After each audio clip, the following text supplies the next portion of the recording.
귀한 찬양과 정성 감사드립니다. 이 찬양을 위해서 얼마나 정성스럽게 준비했겠습니까?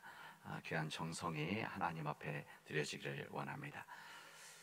제 자신이 여러 가지 배움의 과정 속에서, 여러분도 뭐 비슷한 상황이겠지만 여러 배움 과정 속에서 많은 영향을 준 것은 학교를 다니고 공부를 한 것이고, 또 책을 읽는 것이고, 좋은 강의를 듣는 것이고, 또 그 외에도 여러 가지 방법을 통해서 저에게 배움이 있었다 저는 생각합니다.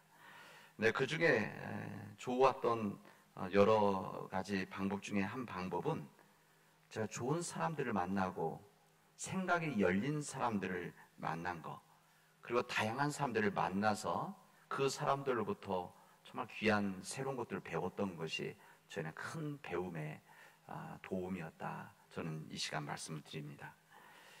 좋은 사람들, 사고가 열린 사람들의 만남은 우리 자신들을, 제 경험 보더라도 제 자신을 성숙하게 만들어주고 성장시켜 주었던 하나의 귀한 은혜였다 저는 생각합니다.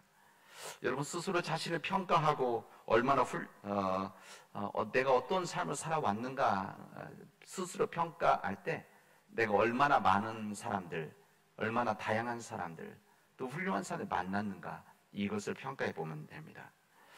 우리 교회 때로 제가 좋은 목사님들, 또 좋은 강사님들을 자꾸 초청하고 모시는 이유는 바로 우리 교인들을 정말 더 생각이 넓혀지고 성장과 성숙을 위한 우리의 노력이라고 할 수가 있습니다.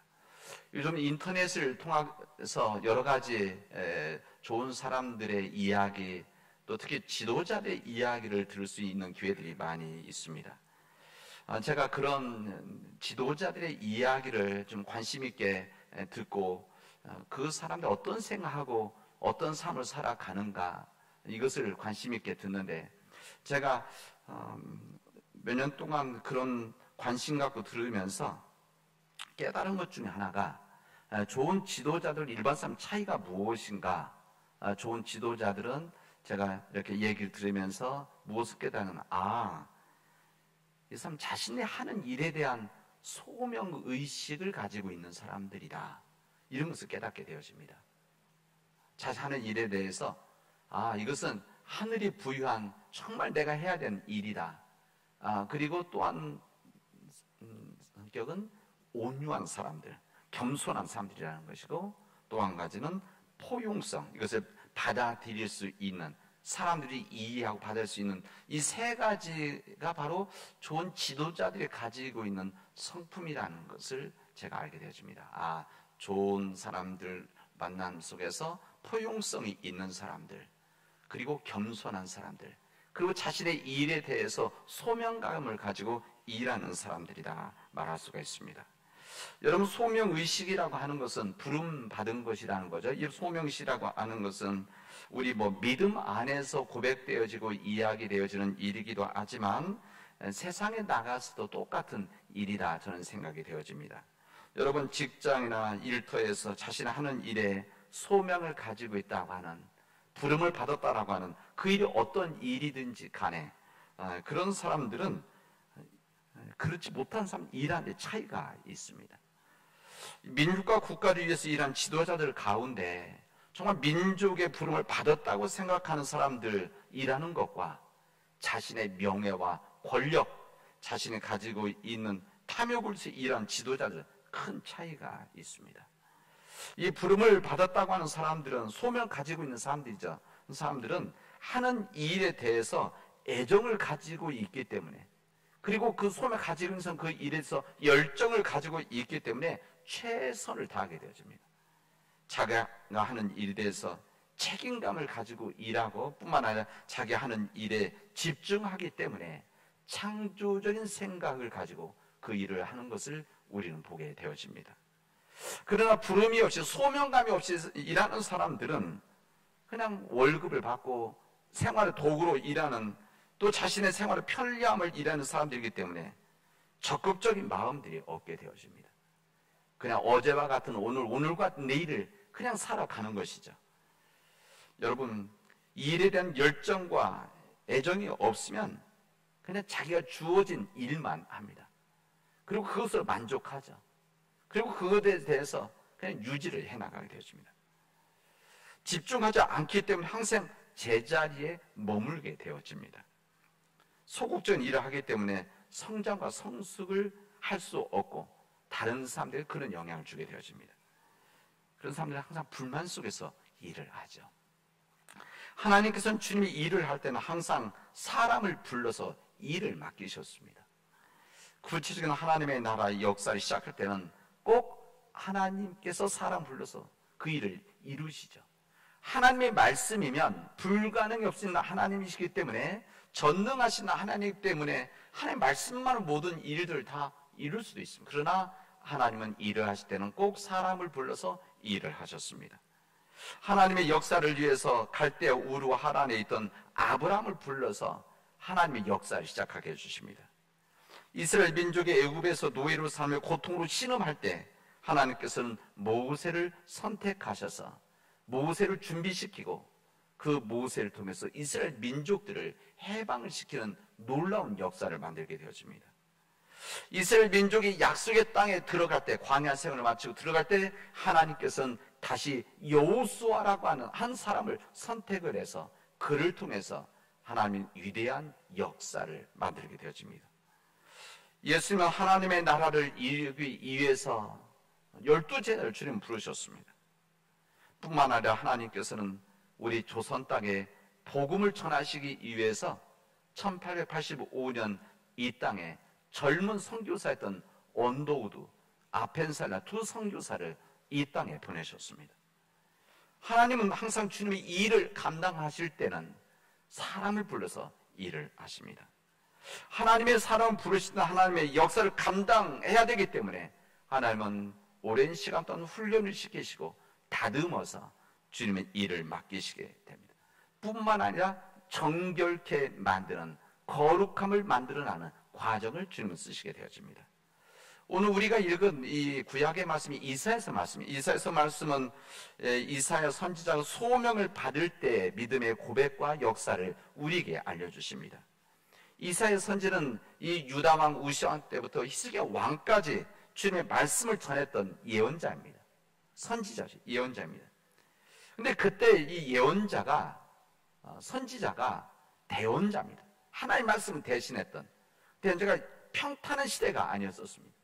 어려운 시기였고 오히려 이스라엘이 망할 것이라고 하는 이런 왕이 되면 좋아하지 않을 저주 같은 메시지였기 때문에 평탄한 대언자가 아니었었습니다.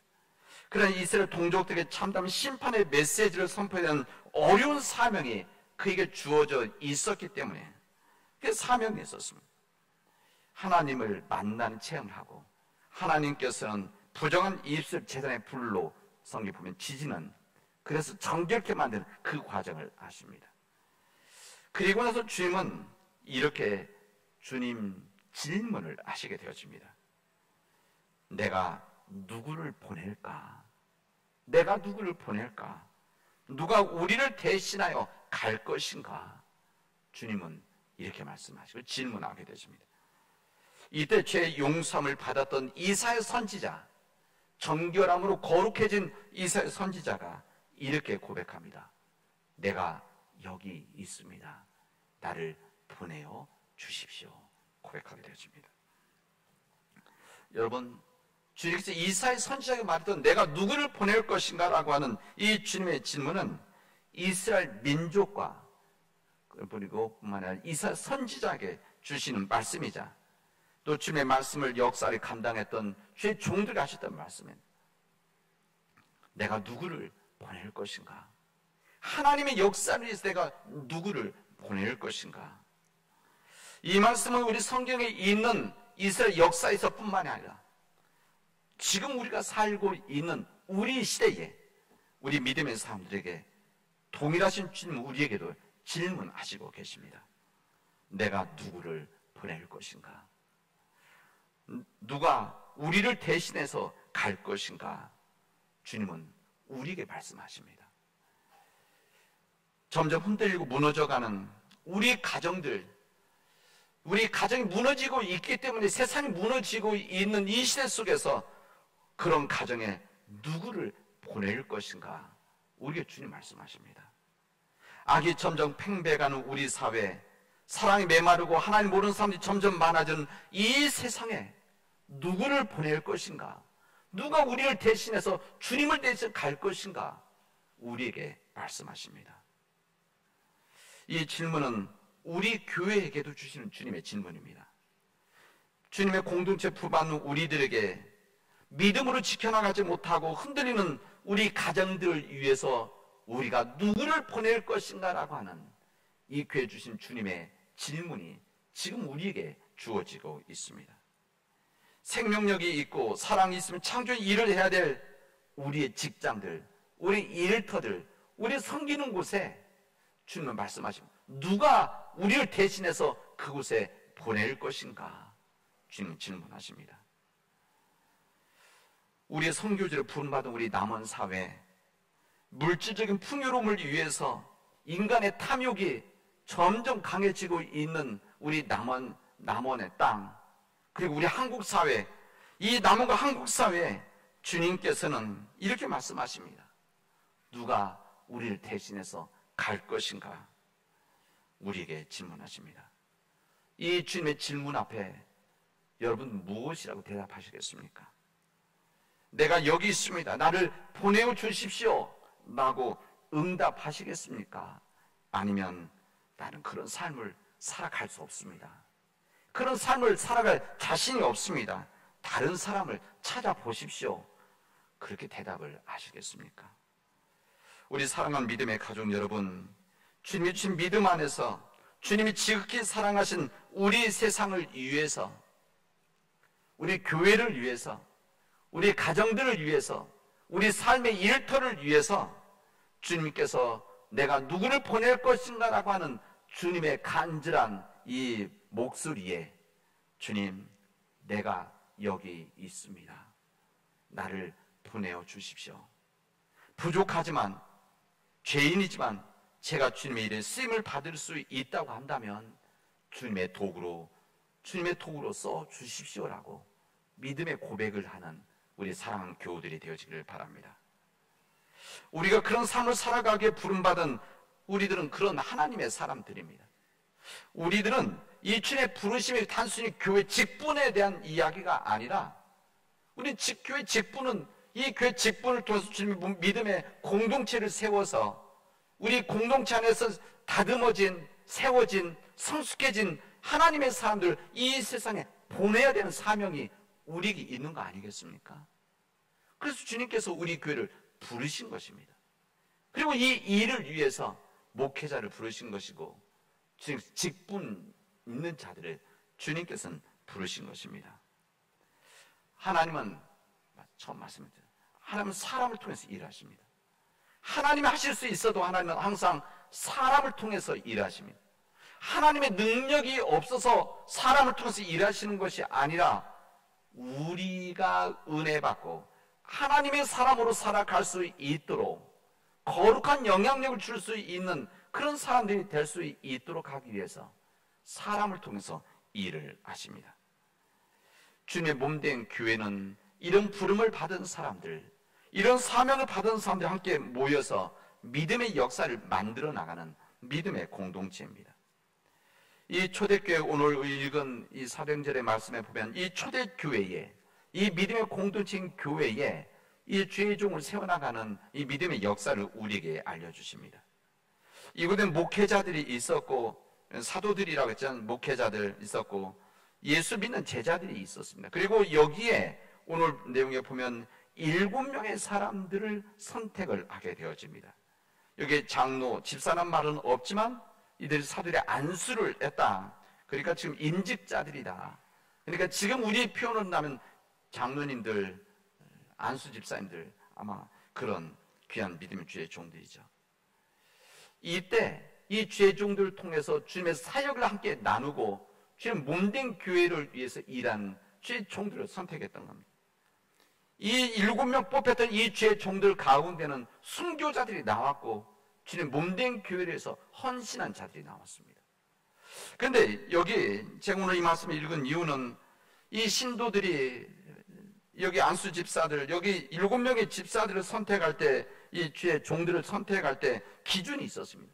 세상의 기준이 아닙니다. 여기 보면 무슨 기준이 있는가 하면 성령이 충만한 사람이었다. 영적인 사람이다. 영적인 성숙들을 본 것이죠. 하나님과 깊이 교제하는 사람, 그 믿음 때문에 온유하고 겸손한 사람, 이런 성령 충만한 사람, 성령의 열매가 맺혀져 있는 사람을 선택을 했었습니다. 그 다음 두 번째는 지혜 충만함입니다. 지혜가 충만했다고 하는 것은 분별력이 있는 사람이고 사리를 판단할 줄 아는 사람이고 조직을 이해할 수 있는 사람입니다. 그리고 사람들 사이에서 화해를 시킬 수 있는 화해자 역할을 할 수 있는 사람입니다. 세 번째는 보면 칭찬을 듣는 사람이었다 그랬습니다. 칭찬을 들을 정도면 모든 사람들에게 잘 알려져 있을 뿐만 아니라 자신이 가지고 있는 좋은 성품을 나눌 수 있는 그런 사람들입니다.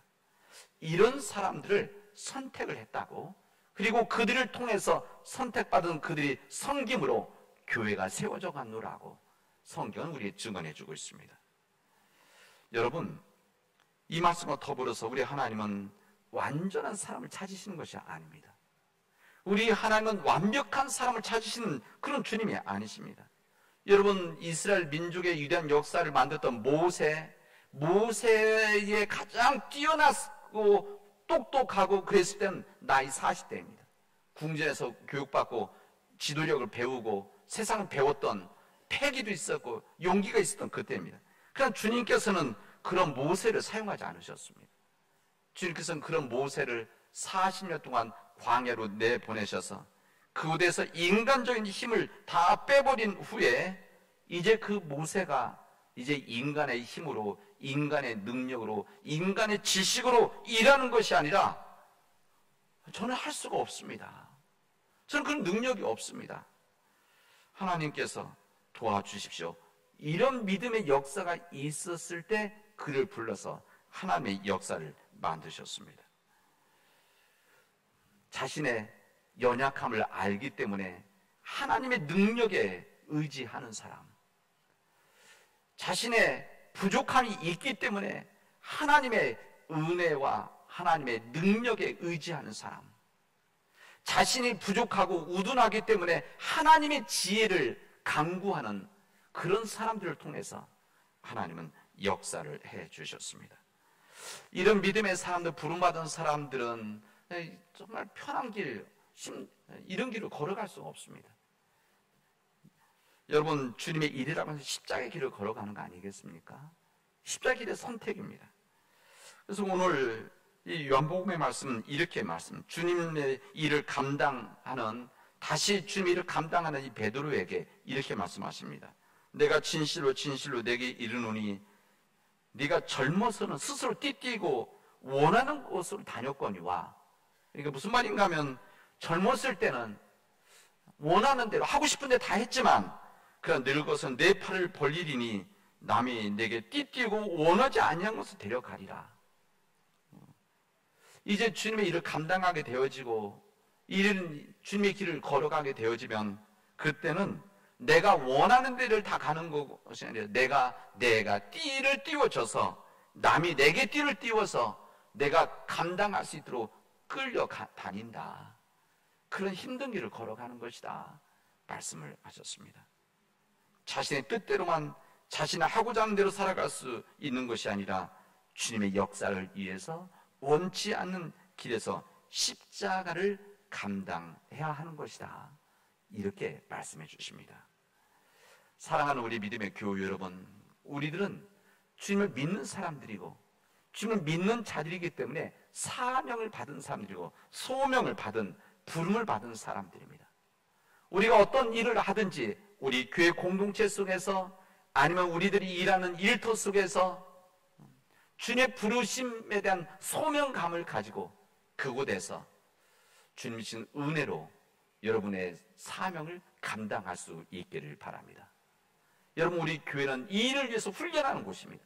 여기가 마지막 종착점이 아니라 이곳에서 훈련을 하고 이 사명감을 가지고 소명감을 가지고 우리가 일하는 직장에 가서, 일터에 가서, 우리 복지시설에 가서, 학교에 가서 어느 곳에 있든지 그곳에서 주님의 소명을 가지고 거룩한 책임 가지고 일하는 삶.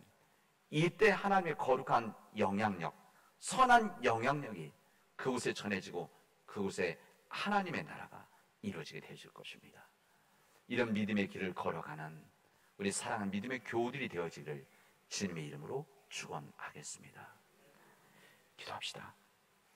은혜가 풍성하신 하나님 감사합니다. 하나님께서 역사해 주셔서 우리 사랑하는 믿음의 교우들, 믿음의 온전한 길을 걸어가도록 인도하여 주시옵시고 주님의 부름을 받은 사명자로 소명자로 살아갈 수 있도록 인도하여 주시옵소서.